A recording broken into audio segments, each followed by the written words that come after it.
I've always imagined Seville to be a tranquil place to live. I'm Catalina, and I work from home as an online marketing specialist. I'm 30 years old, and I love it. I really valued my uncle's gift of the house I currently reside in. It's a lovely location with spacious, light-filled rooms and high ceilings. I had no clue my haven would become a battlefield so swiftly. It all began almost a year ago when the doorbell rang while I was working on a project, meticulously creating an advertisement campaign. I paused before answering because I didn't think anyone would be there. I was shocked to see my parents, Marta and Juan, standing there. They appeared quite upset. "Catalina, we need to talk," Marta began, her voice trailing off into concern as she entered. "Yes, tell me what's going on," I said, trying to sense their mood. Financial difficulties had been plaguing my parents ever since our former family house began to collapse. They could not afford the renovations, and their income was not keeping up with the growing expenses. Soon after entering the mansion, Juan exclaimed, "This place is enormous. You seem to be wasting your time living here by yourself. Why don't we make our move?" I was taken aback. "Are you serious? You cannot simply decide to move in here without first discussing it with me. I have to think about my own life and my career." "Well, your father and I don't have a place to go," Marta added. "Our home has already been sold. This one is ideal for our needs." My heart sank. "However, Uncle Louis gave me this house. I can use it however I choose," I said. Juan's irate expression went scarlet. "You got this house from Louis. Not only that, but you didn't even ask for it. You used the circumstances." "That's not accurate," I shot back. "Uncle Louis offered it to me after we had a talk." That wasn't a plot. My parents had already made up their minds. Despite my objections, the very next weekend, they intended to move in. I reluctantly gave in and let them stay, but only because I couldn't abandon them. Their move-in day was chaotic. There were boxes everywhere, and my parents seemed to be unhappy all the time. They instantly started criticizing my way of life. "Catalina, you've turned 30 already.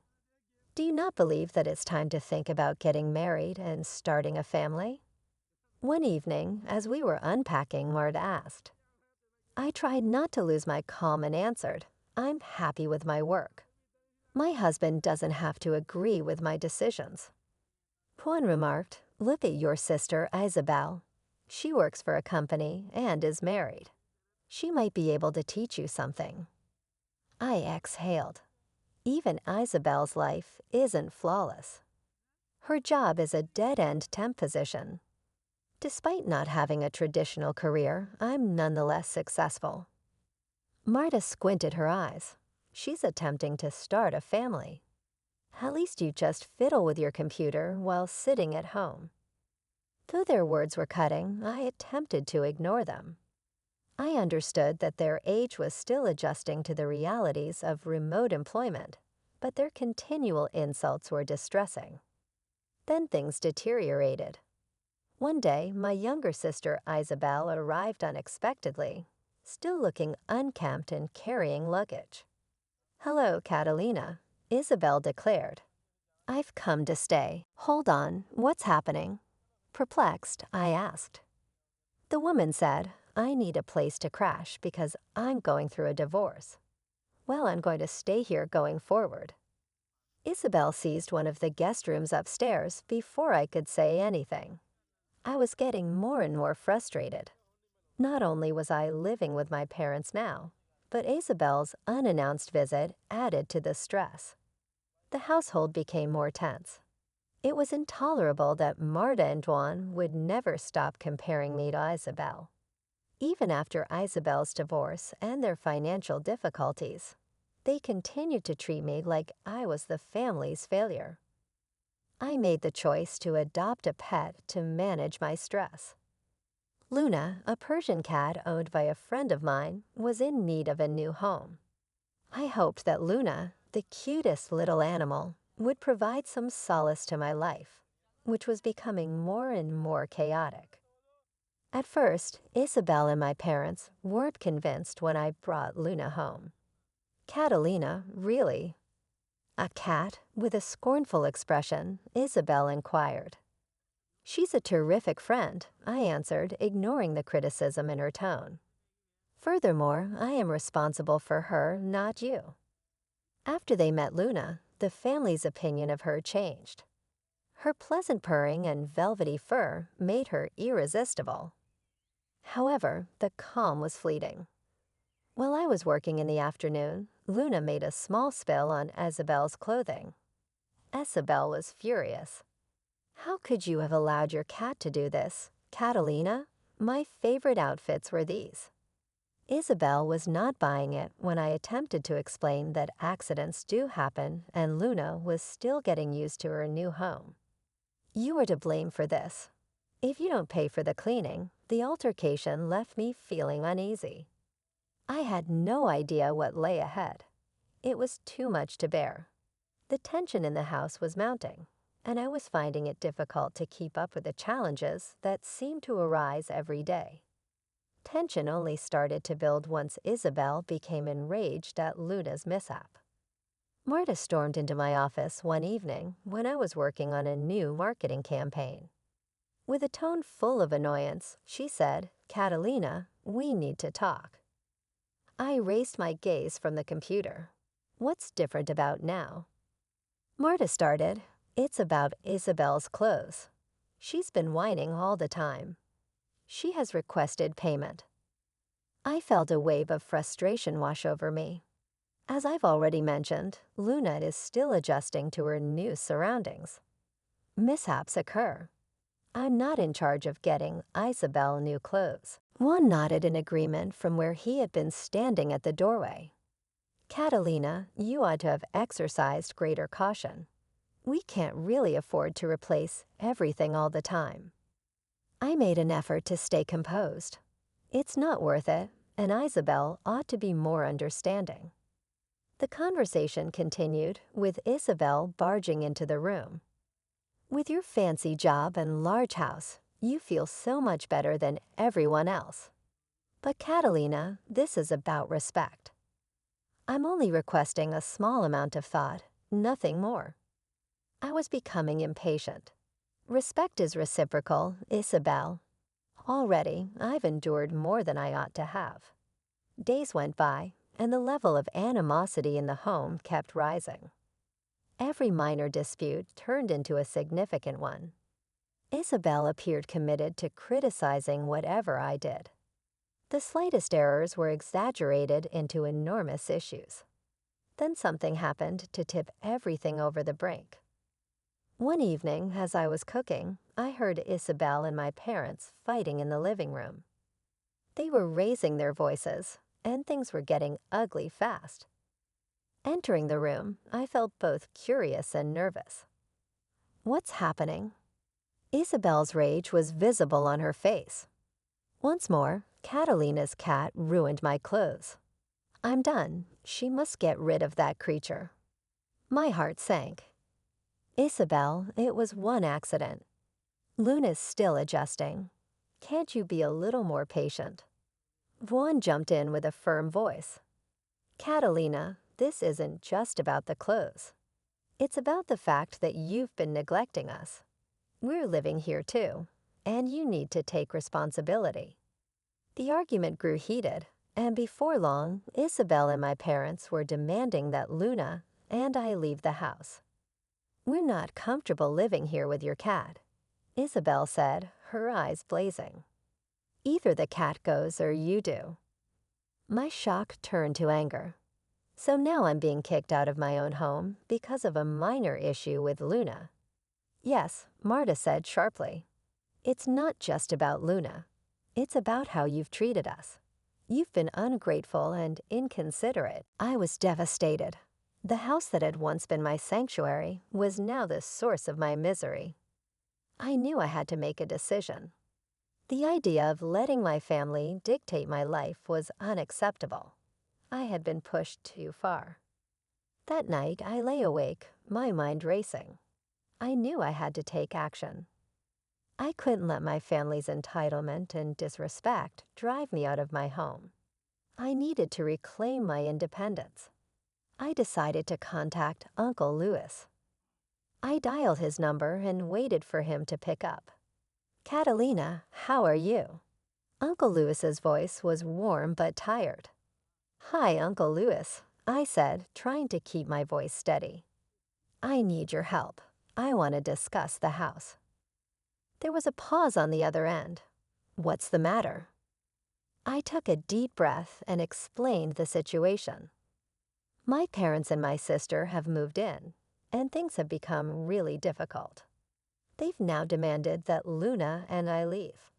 I don't know what to do. "I'm sorry to hear that," Uncle Louis said sympathetically. "If you want, I can officially transfer the title of the house to you. You can do what you need to do." The offer was a lifeline. "Yes, please." I think it's time I made some changes. The next few days were a whirlwind. I worked with Uncle Louis to get the paperwork in order. The title was officially transferred to me, giving me the authority to make decisions about the property. As I signed the final documents, I felt a strange mix of relief and apprehension. The house was now officially mine, but the true test was yet to come. The confrontation with my family was far from over, and I knew it would be a challenge to stand up to their demands and hold my ground. The tension in the house was palpable. Every corner seemed to echo with unspoken resentment. Isabel's complaints had become a daily ritual, and my parents weren't any better. It felt like my home was being suffocated by their anger and demands. The day after I finalized the house transfer, I decided it was time to let my family know what was happening. I gathered them in the living room, feeling a mix of nervousness and resolve. Luna, my loyal Persian cat, sat beside me, sensing the change in atmosphere. "Everyone, I need to talk to you," I began, trying to keep my voice steady. "I've had enough of the way things have been going. I've contacted Uncle Louis, and the house is now officially mine." Marta's face turned pale. "What are you saying, Catalina?" "I'm saying that I've decided to sell the house," I said firmly. "I can't continue living like this. I've endured enough disrespect and unfair treatment." Isabel's eyes widened in shock. "You can't be serious. This is our home too." "Yes, but it's my home," I countered.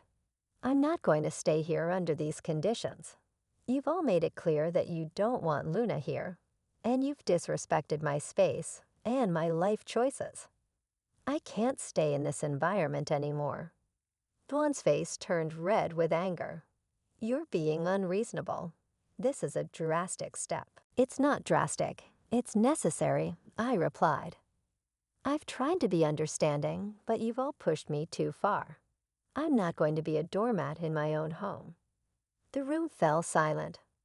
My parents and Isabel exchanged glances, their expressions a mix of fear and disbelief. They had expected me to back down, but I was resolute. "I'm giving you 2 weeks to find alternative arrangements," I said, feeling a pang of guilt but standing firm. "After that, I'll put the house on the market." Marta's voice trembled. "Where are we supposed to go?" "That's not my responsibility," I said, trying to maintain my composure. "You've made it clear that you don't want me here, and now it's time for me to act on that." As the days passed, the atmosphere in the house grew even more strained. My family's panic set in as they scrambled to find a place to live. The arguments became more frequent, and their attempts to appeal to my sense of guilt grew desperate. Isabel tried to reason with me, but I remained unmoved. One evening, Isabel approached me with a look of defeat. "Catalina, please. I know we've had our differences, but this is really hard for us. Can't you reconsider?" I shook my head. "Isabel, this isn't just about me anymore. It's about standing up for myself. You, Mom, and Dad have treated me poorly for too long, and now it's time for me to reclaim my life. As the deadline approached, I made the final preparations to list the house. I contacted a real estate agent and started getting everything ready for the sale. The process was stressful, but it also brought a sense of liberation. I was finally taking control of my own future. The day before the house was set to go on the market, I held a final meeting with my family.